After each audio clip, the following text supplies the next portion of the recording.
Amém. Meus irmãos, boa noite a todos. Graça e paz. Como é bom cantarmos louvores ao Senhor, né? E não só cantar, mas cantar certezas que essas coisas irão acontecer. Um dia foi predito que ele viria, e ele veio.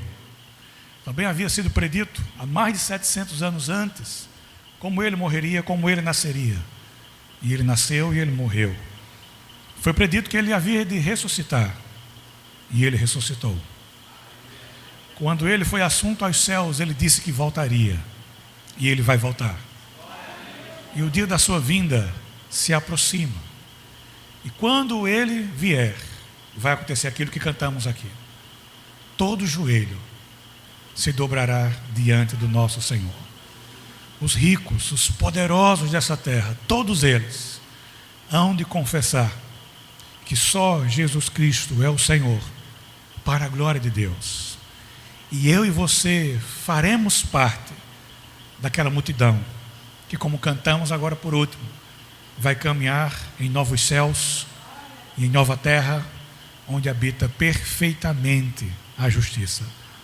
Somos a noiva do Cordeiro e esperamos ansiosamente pela sua volta, para que com Ele, eu e você, para todo o sempre, possamos viver e estar. Amém? Abra a sua Bíblia, por favor, no Evangelho de Lucas, capítulo de número 23, versos de 39 a 43. Evangelho de Lucas, capítulo 23, versos de 39 a 43. Enquanto os irmãos vão encontrando, eu peço a você que se trouxe o seu telefone, coloque-o no modo silencioso, para que vindo a tocar não atrapalhe quem está próximo a você, nem a mim também, né? E se você vai usar o seu smartphone para fazer a leitura do texto, faça isso. Mas após ler o texto, guarde seu telefone, para que você não se distraia com notificações, com avisos, ou com alguma coisa que possa estar chegando no seu aparelho, e você fique disperso e perca aquilo que o Senhor tem para falar ao seu coração nessa noite. Eu também peço que você não fique no lado de fora da igreja, a não ser que seja uma mãe, um pai com uma criança, mas fora isso, não fique disperso fora da igreja. Entre, você veio para cultuar, você veio para louvar ao Senhor. Quando acabar o culto, aí você conversa a quantidade que você quiser, o tempo que você quiser, com quem você quiser. Mas enquanto isso, concentre-se no culto. Você veio para cultuar o Senhor, e é isso que estamos fazendo aqui nessa noite. Amém? Então eu conto com a sua ajuda nesse sentido, no nome de Jesus. Lucas, capítulo 23, versos de 39 a 43. Nos diz o seguinte, a palavra do Senhor: um dos criminosos, dependurado ao lado dele, zombava: então você é o Cristo? Salve a si mesmo e a nós também. Mas o outro criminoso o repreendeu: você não teme a Deus, nem mesmo ao ser condenado à morte? Nós merecemos morrer por nossos crimes, mas esse homem não cometeu mal algum. Então ele disse: Jesus, lembre-se de mim quando vier no seu reino. E Jesus lhes respondeu: eu lhe asseguro que hoje você estará comigo no paraíso. Senhor, te somos gratos por tua palavra, palavra viva, palavra eficaz, palavra, Senhor, que tem o poder de mudar e moldar e transformar completamente as nossas vidas. E é diante dessa palavra única, Senhor, singular, que nos encontramos nessa noite. E eu te peço que por tua misericórdia, tua graça e teu favor, que tu fales aos nossos corações mais uma vez, Senhor, nessa noite. Conceda-nos, meu Senhor, ouvidos devotos, para que possamos ouvir a tua palavra com santa devoção. Pai, que a nossa mente possa estar cativa à obediência da tua palavra, que as distrações possam cessar, Senhor, e que o nosso foco esteja naquilo que tu tens para falar ao coração de cada um de nós nessa noite. Te peço que mais uma vez me escondas atrás da cruz de Cristo, para que só a tua palavra, e apenas ela, tenha primazia mais uma vez, Senhor, em nosso meio essa noite. E que, meu Pai, apesar das minhas falhas, dos meus erros, das minhas incontáveis limitações e dos meus pecados, Senhor. Que Tu não me permitas atrapalhar a exposição da Tua palavra, mas que Tu me concedas, Senhor, bom êxito, para que eu possa expô-la com fidelidade, para a glória do Teu nome e para a edificação do Teu povo e também para a expansão do Teu reino, Senhor. Nos conceda bom êxito mais uma vez nessa noite. É a nossa oração a Ti, Pai, em nome de Cristo Jesus. Amém. Esse texto, como os irmãos acabaram de ver ou ler, falam sobre a crucificação, alguns momentos da crucificação do nosso Senhor, poucos instantes ou pouco tempo antes dele ser morto. Eu já falei aqui na igreja diversas vezes como acontecia o processo de crucifixão ou crucificação. Foi uma tortura criada, lá em tempos idos, onde se colocava alguém cravado na cruz, prendia seus pulsos e seus tornozelos com pregos de aproximadamente 17 centímetros cada. Se não fosse suficiente para manter o crucificado dependurado, também se costumava amarrar os seus braços e suas pernas com tiras de couro ou também com um tipo de corda especial. E ali o condenado ele era despido e cravado naquela cruz, geralmente no lugar alto, fora da cidade, para que todos que passassem pudessem ver o que acontecia com criminosos, com malfeitores e com todos aqueles que se levantavam contra o Império Romano. Então o crucificado ficava ali, naquela posição, indefeso, enroscado, como um animal, você já deve ter visto um animal que fica enroscado ou preso numa cerca de arame farpado. E se alguém não for ali socorrê-lo, tirá-lo de lá, ele vai sobreviver por longos dias, com dores excruciantes, com dores agoniantes, até que por fim ele seja levado à morte. E era isso que acontecia com os crucificados. Há relatos na história de pessoas que passaram mais de 36 horas para morrer, cravados na cruz. E por fim, morriam por sufocação, porque iam perdendo as forças no braço, porque para respirar, o crucificado, devido à posição que ele ficava na cruz, ele tinha que forçar a sua respiração. E para forçar a respiração, isso lhe causava muita dor, porque ele tinha que se apoiar sobre os seus pés, que estavam transpassados por pregos de aproximadamente 17 centímetros. Então a posição encurvada do corpo, forçando o corpo para baixo, dificultava o processo de respiração. Para respirar um pouquinho mais, a pessoa tinha que se apoiar sobre os pés para poder buscar um pouco mais de fôlego. Jesus morreu de forma relativamente rápida. Acredita-se que devido a todo o flagelo que ele sofreu antes de ser colocado na cruz. Lembre-se que ele foi flagelado antes disso, com um chicote, literalmente chamado de flagelo, que tinha pontas de ossos em cada extremidade das 12 tiras desse chicote e também pedaços de metal. Onde pegava, dilacerava a carne. E ele foi flagelado, açoitado, cuspido, esbofeteado e, por fim, crucificado. Então a morte de Jesus aconteceu de maneira relativamente rápida, devido a todo o processo que aconteceu antes da sua crucifixão. Mas era comum as pessoas passarem mais de um dia na cruz para serem mortas, ou para de fato, em verdade, morrerem. Alguns aconteciam, como eu acabei de falar para você, por sufocação, por não aguentar mais ficarem se levantando o tempo todo para respirar ou para buscar um fôlego. E no texto que eu e você acabamos de ler, nós vemos ali 3 homens postos em 3 cruzes. Quando isso aconteceu? Na primavera do ano 33 depois de Cristo, a crucificação de 3 homens fora da cidade de Jerusalém mudou o curso da história da humanidade, mudou o curso do mundo. Os executores romanos cravaram todos 3 naquela cruz cruenta, madeira bruta, com esses pregos de aproximadamente 17 centímetros, transpassando os seus pulsos e transpassando os seus tornozelos, deixando esses 3 homens ali esperando a morte chegar. Esse evento, como eu falei no início, era comum. Roma crucificava muitas pessoas. ao longo da história. Porém, mais de 2000 anos depois, o mundo ainda fala do que aconteceu na primavera do ano 33, depois do nosso Senhor, que foi justamente quando ele foi crucificado.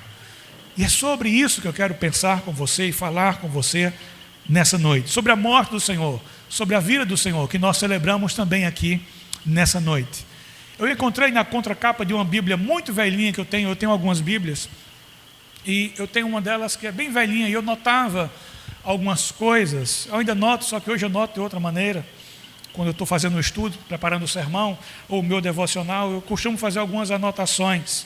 E nessa Bíblia, bem antiga, já surrada, que eu nem ando mais com ela, né? Estava escrito, algo que eu rascunhei na contracapa: o homem morreu com um pecado em si e sobre si. Um homem morreu com um pecado em si e sobre si. Um segundo homem morreu como pecador, mas sem culpa sobre si. O terceiro homem morreu com culpa sobre ele, mas ele não era culpado. E essa simples frase, essa simples construção, né, ou essa simples citação, foi algo ao que eu me apeguei a ela ao longo de muitos anos, e ainda, obviamente, me apego até hoje, justamente pela sua simplicidade, mas também pela sua profundidade, por aquilo que é possível extrair a partir da construção dessa frase. Essas diferenças, as diferenças que há entre essas mortes desses três homens, e que eu e você precisamos entender nessa morte, nessas mortes que aconteceram. Por isso vou dividir em três partes: o primeiro homem, o segundo homem e o terceiro homem. As três cruzes ali do Gólgota. Primeiro, o homem que morreu com pecado em si e sobre si. Guarde isso. Esse primeiro homem morreu com o pecado em si e sobre si. Foi o primeiro dos dois ladrões daquele dia.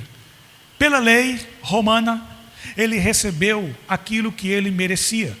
Ele foi provavelmente sentenciado por um juiz da sua época, investido da autoridade do imperador romano César.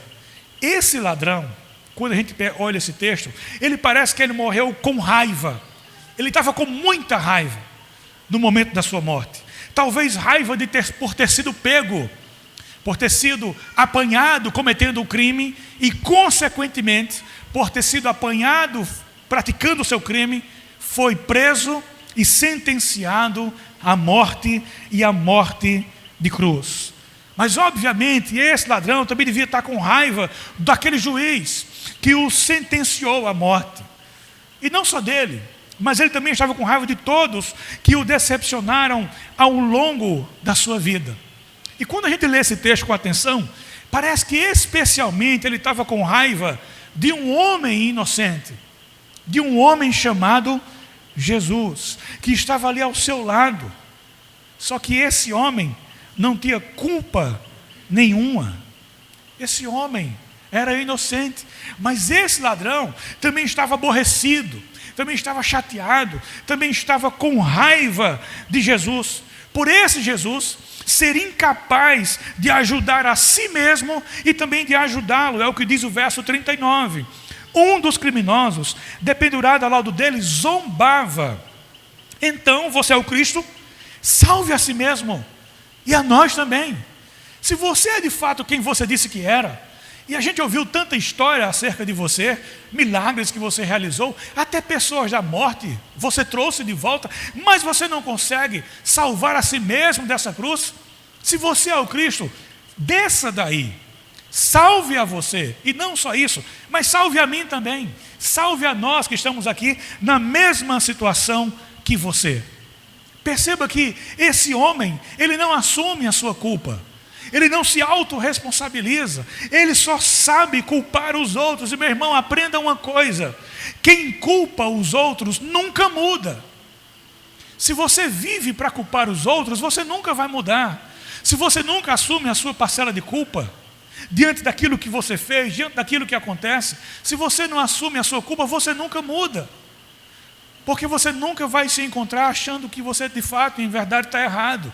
mas que você sempre está certo e os outros sempre estão errados. Esse ladrão pensava assim: é culpa dos outros o que aconteceu comigo, é culpa da sociedade, é culpa de Jesus.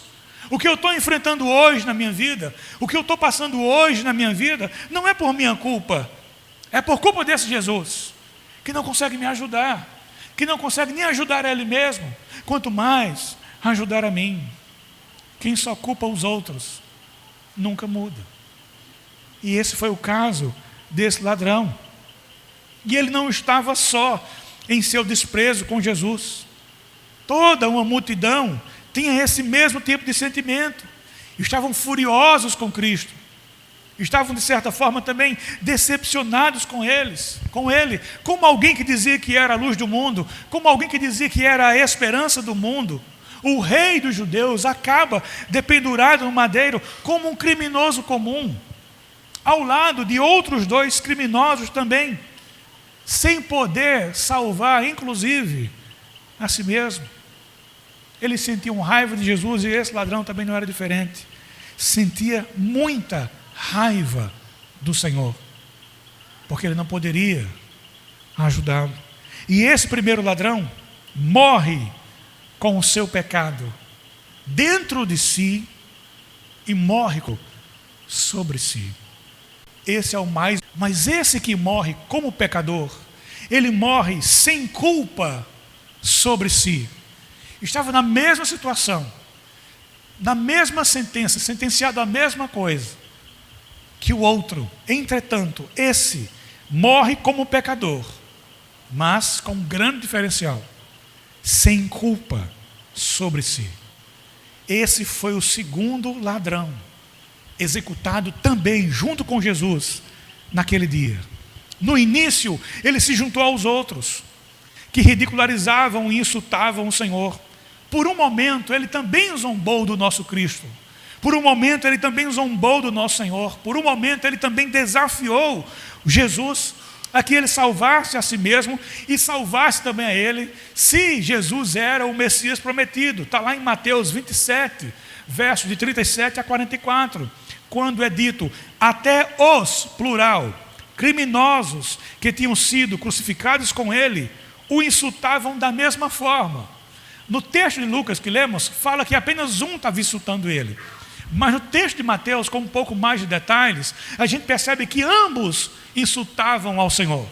Ambos os ladrões, um do lado e um do outro, insultavam a ele, zombavam dele, questionavam o seu senhorio, questionavam a sua messianidade. E esse homem também fez isso. Durante um tempo, duvidou do Senhor, zombou do Senhor, criticou o Senhor e pediu que, se ele era o Messias, salvasse a si e salvasse também a ele. Mas algo tocou o seu coração. Com o decurso das horas, com o decorrer do tempo, quando o dia vai escurecendo, no entanto, algo muda a atitude do coração desse segundo ladrão. O coração dele é transformado. E agora, quando o seu amigo de profissão vira para ele, vira para Jesus e começa a zombar de Jesus, ele agora não faz mais coro junto com ele. Ele não vai mais pela mesma estrada, ele não vai mais pelo mesmo caminho. Algo aconteceu, algo inexplicável aconteceu naquelas poucas horas. E esse ladrão que fazia coro com o outro, que zombava junto com o outro, ele agora muda o seu discurso. É o texto que lemos, do verso 40 ao verso 43. Mas o outro criminoso o repreendeu. Você não teme a Deus, nem mesmo ao ser condenado à morte. Nós merecemos morrer por nossos crimes, mas esse homem não cometeu mal algum. Então ele disse: Jesus, algumas versões trazem Senhor Jesus, lembre-se de mim quando vier no seu reino. E Jesus lhe respondeu: eu lhe asseguro que hoje você estará comigo no paraíso. Esse homem muda de atitude nos momentos finais da sua vida. Nas horas finais da sua vida, algo aconteceu. e o seu coração foi tocado. Aquelas palavras, para mim, são uma das palavras, ou essas palavras que acabamos de ler, são uma das palavras mais importantes, ou é uma das conversas mais importantes registradas ao longo de toda a Bíblia, porque elas resumem muito bem aquilo que as palavras do Novo Testamento falam ainda hoje, para mim e para vocês, sempre hão de falar até o dia que o Senhor volte. E o que o Novo Testamento diz para nós é que o perdão e a vida eterna são dados a todos que creem em Jesus para o perdão dos seus pecados. Diferentemente do primeiro ladrão, que culpou a todos e que nunca se culpava, e por causa disso não pôde mudar, esse homem olhou para si e se viu culpado. Ele olhou para si e se viu pecador, ele reconheceu os seus erros. Ele disse: é justo o que a gente está passando, é justo o que estamos enfrentando, nós merecemos, essa é a recompensa dos nossos atos. Ele se reconheceu culpado. Ele não apontou o dedo para o juiz, ele não apontou o dedo para as pessoas e muito menos para Jesus.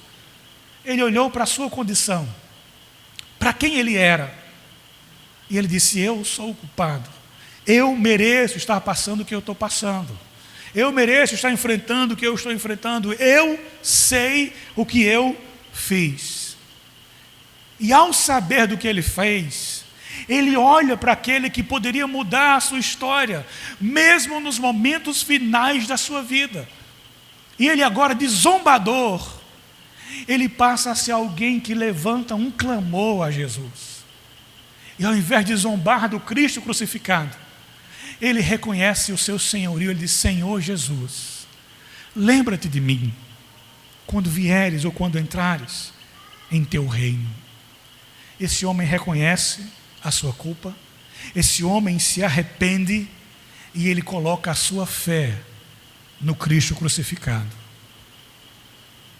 Que coisa maravilhosa, essa é a mensagem do Evangelho. Nada mais, nada menos é o que salva o homem: a fé colocada em Cristo Jesus, a fé posta em Cristo Jesus. Quando eu me reconheço pecador, quando eu assumo os meus erros e corro para aquele que pode perdoar os meus pecados, a fé em Cristo, perceba, a fé em Cristo, e somente a fé em Cristo determina o nosso destino eterno. Nosso destino eterno não é determinado pelos homens. Nosso destino eterno é determinado em quem nós colocamos a nossa fé. Em quem você tem colocado a sua fé nessa noite? Nos homens? Num amigo influente? Em alguém que prometeu alguma coisa para você? Ou a sua fé está posta em Cristo Jesus? Esse ladrão decidiu, nos momentos finais da sua vida, colocar a sua fé em Cristo Jesus. E isso mudou o rumo da sua história na vida por vir. Isso mudou o seu destino, não o seu destino nessa terra, mas isso mudou o seu destino eterno. Esse segundo ladrão não teve tempo para purificar a sua vida. Ele não teve o tempo que eu tenho e o tempo que você tem para estarmos aqui às terças orando, desenvolvendo o nosso relacionamento com o Senhor. Esse ladrão não teve o tempo que eu tenho e o tempo que você tem para virmos aqui às quintas e aprendermos mais sobre esse Deus que tanto nos amou, nos ama e que tem cuidado de nós. Esse ladrão não teve tempo para se reunir com a igreja no dia do Senhor, para celebrar a ceia do Senhor. Ele não teve tempo. Ele estava nos momentos finais da sua vida. Ele não teve tempo de fazer nada, além de se arrepender, assumir a sua culpa e crer em Jesus. E louvado seja o Senhor, porque Ele teve esse tempo. E desse processo, Ele demonstrou o que é necessário para fazer parte da família do Deus eterno: se arrepender dos seus pecados, assumir a sua culpa e crer em Jesus como único e verdadeiro Filho de Deus. E foi isso que Ele fez naquele tempo tão escasso, naquele tempo tão pouco que Ele tinha.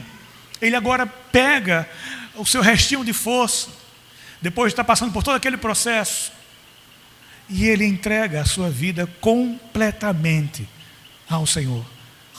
E em resposta à mais simples expressão de fé que você vai encontrar nas Escrituras, Jesus lhe garantiu o seu perdão. Naquele momento, Jesus garante para ele que ele está perdoado.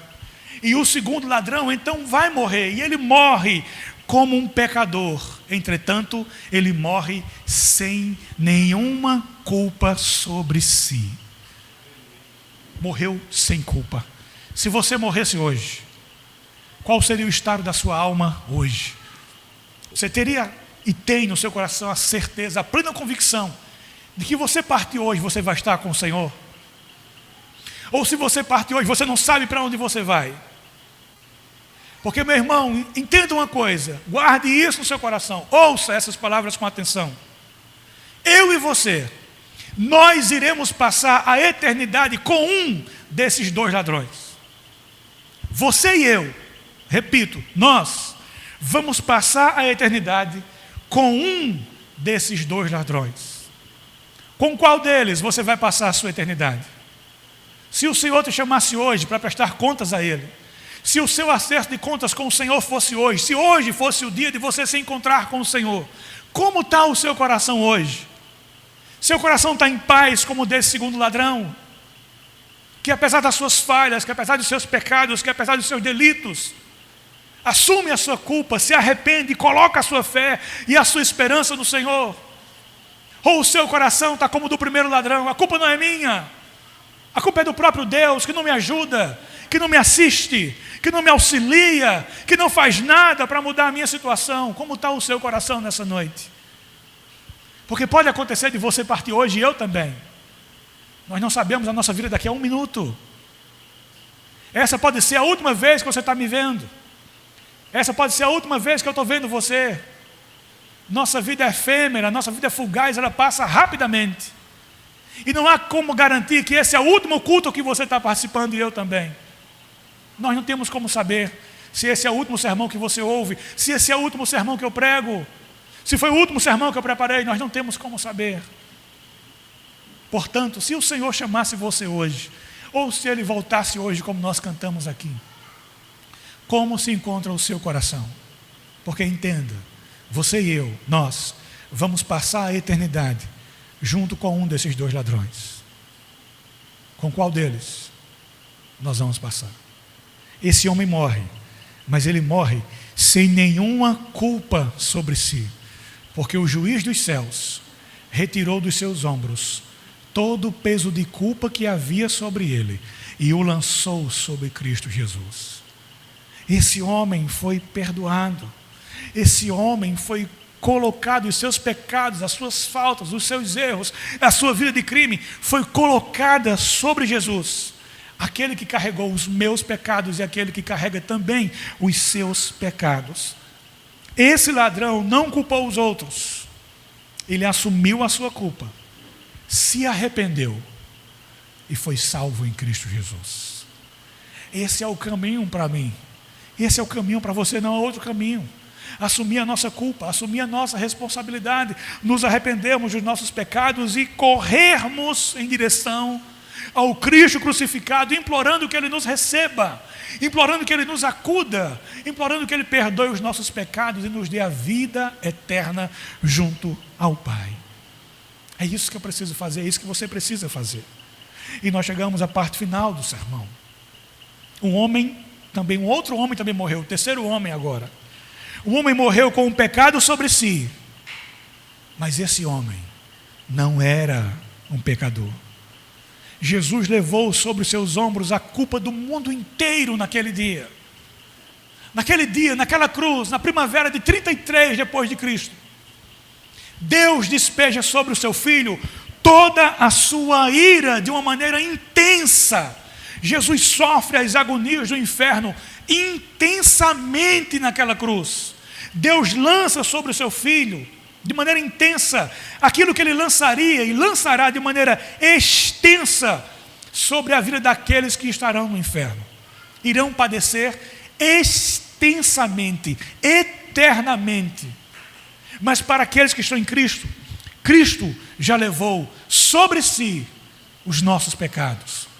Ele levou sobre si as nossas dores, Ele morreu com o peso dos pecados do mundo inteiro, os meus pecados, o peso dos meus pecados, o peso dos seus pecados foram lançados sobre eles, sem que Ele tivesse cometido um único erro, sem que Ele tivesse cometido um único pecado. O Cordeiro de Deus que tira o pecado do mundo foi imolado naquela cruz, foi dilacerado naquela cruz, foi cuspido naquela cruz, foi envergonhado naquela cruz por causa de você e por causa de mim. Quando Ele brada: Deus meu, por que me desamparastes? Acredito, aqui eu creio, não é o que a Bíblia fala, é o que eu falo, que se Deus fosse responder, Deus diria para ele: eu abandonei você por causa dos pecados de Marcos, eu abandonei você por causa do pecado de Jussier, eu abandonei você por causa do pecado de Edjan, eu abandonei você por causa do pecado de Wilson, eu abandonei você por causa dos pecados de Ronaldo. Foi por causa disso que eu abandonei você. Deus abandonou o seu próprio filho para que nunca mais eu e você fôssemos abandonados. Deus nunca mais abandonará um filho seu. Deus nunca mais desamparará o filho seu como Ele desamparou o seu próprio filho, para que eu e você, por causa do sacrifício do seu filho, tivéssemos vida plena, vida e abundância, e desfrutássemos de uma eternidade junto com o Senhor. Foi por causa disso que Ele abandonou o seu filho. Mas 3 dias depois, Ele ressuscitou dos mortos, para mostrar que a sua morte, trágica como foi, não havia sido um erro, mas foi algo necessário, para que eu e você hoje pudéssemos ver e crer naquilo que Ele fez por mim, naquilo que Ele fez por você, para que os discípulos daquela época, centenas deles, pudessem ver as marcas dos cravos em suas mãos e crescem no sacrifício do seu Senhor por suas vidas. A evidência estava no seu próprio corpo, que Ele havia tomado o lugar daqueles, assim como Ele tomou o lugar destes que estão aqui nessa noite. O julgamento de Deus caiu sobre Ele, ao invés de cair sobre mim, ao invés de cair sobre você. Deus não poupou o seu único filho para poupar alguém como eu e para poupar alguém como você. O justo morreu por causa dos injustos. E eu acho incrível que essa também seja a minha história, e que essa também seja a sua história narrada nesses poucos versos que lemos aqui essa noite. Eu e você, nós estávamos lá porque Deus estava ali em nosso lugar, suportando a nossa dor, suportando os nossos pecados. Nós também estávamos lá porque todos responderemos, quer como o primeiro, quer como o segundo ladrão, ao amor de Deus. De uma forma ou de outra, como o primeiro ou como o segundo ladrão, eu e você iremos responder ao amor de Deus. E aqui as palavras não fazem diferença como resposta a esse amor. O que faz de diferença em resposta ao amor de Deus é a nossa fé. É responder com fé ao amor de Deus. É dizer: Senhor, eu entendo que Tu fizeste por mim. Eu entendo que o Teu Filho foi cravado naquela cruz no meu lugar. Foram os meus pecados que o levaram à cruz. Foram as minhas ofensas que o levaram, Senhor, à cruz. Por isso tenha misericórdia e compaixão da minha vida. Eu quero me arrepender, Senhor. E quero viver à altura do Senhor que por mim morreu e ressuscitou e que vai voltar ao terceiro dia. E talvez nessa noite você diga: mas pastor, eu hoje estou com tão pouca fé. Eu nem tenho fé, na verdade, uma fé grande. Bem-vindo ao grupo. Há espaço para você também. Faça a mesma oração que o homem fez no Evangelho de Marcos, no capítulo 4, no capítulo 9, no verso 24, quando ele diz: Senhor, ajuda-me a ter fé. Senhor, acrescenta a minha fé. Senhor, me ajuda na minha falta de fé. Deus, Ele é tão misericordioso que até na nossa falta de fé Ele nos auxilia. Se eu e você chegarmos com sinceridade diante dEle dizendo: Senhor, eu quero crer dessa maneira, Senhor. Senhor, eu quero crer como esse segundo ladrão creu, mas eu não tenho fé. Senhor, me ajuda na minha falta de fé. Tenha certeza de que da mesma maneira que Ele ajudou aquele homem lá em Marcos 9, 24, Ele pode ajudar a mim, pode ajudar você também nessa noite. É o mesmo Deus, é o mesmo Cristo, é o mesmo Senhor que por nós morreu e que com certeza vai voltar para o acerto de contas final. Não importa, meu irmão, quão pecadores nós somos. Não importa se carregamos um passado pesado, com um longo histórico de pecados cometidos. Ao longo da nossa jornada, ao longo da nossa vida, se confessarmos a nossa culpa e pecados, Jesus nos ouvirá. Jesus nos perdoará. Da mesma maneira que Ele perdoou aquele ladrão quando ele o confessa, quando ele reconhece a soberania do Senhor e quando ele se reconhece pecador, Jesus o ouviu e lhe fez uma promessa. O mesmo Jesus escuta hoje você e eu, se nós nos aproximarmos dele dessa maneira, arrependidos, com corações quebrantados, com corações contritos. Ele continua a perdoar pecadores como você e como eu. Ele continua a salvar pessoas como aquele ladrão da cruz, pessoas como você, pessoas como eu.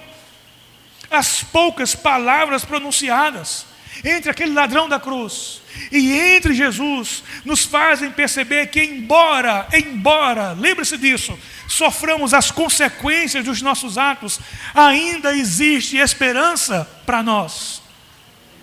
Embora você sofra a consequência dos atos que você praticou, ainda assim há esperança para mim, ainda assim há esperança para você. O amor de Deus por mim, o amor de Deus por você, o amor de Deus por aquele ladrão da cruz foi tão grande, que mesmo o homem dizendo que o único jeito, a única sentença era a morte, Ele não nos livra da cruz, mas Ele nos livra na cruz. Ele não tirou aquele ladrão da cruz, Ele não o fez descer daquela cruz. Ele tinha que pagar pelo que ele fez. Foram as consequências do seu crime, foram as consequências dos seus atos. Mas naquela cruz, ainda assim, o Senhor lhe concedeu perdão. O Senhor lhe concedeu vida eterna. Então ainda há esperança para mim, ainda há esperança para você. Mesmo que estejamos enfrentando as consequências dos nossos atos, ainda há esperança para mim, ainda há esperança para você. Se afastar de Jesus porque você cometeu um erro, é um erro ainda maior. Porque o diabo sempre tem um barco pronto para quando o homem quer navegar para longe de Deus. Como dizia Billy Graham, se afastar de Jesus porque você cometeu um erro, é um erro ainda maior. Não faça isso. Volte-se para o Senhor. Qual dos ladrões da cruz é você essa noite? Qual dos ladrões da cruz sou eu nessa noite? A grande e assustadora verdade é que um deles sou eu e um deles é você. Sempre, invariavelmente. Um deles serei eu, um deles será você.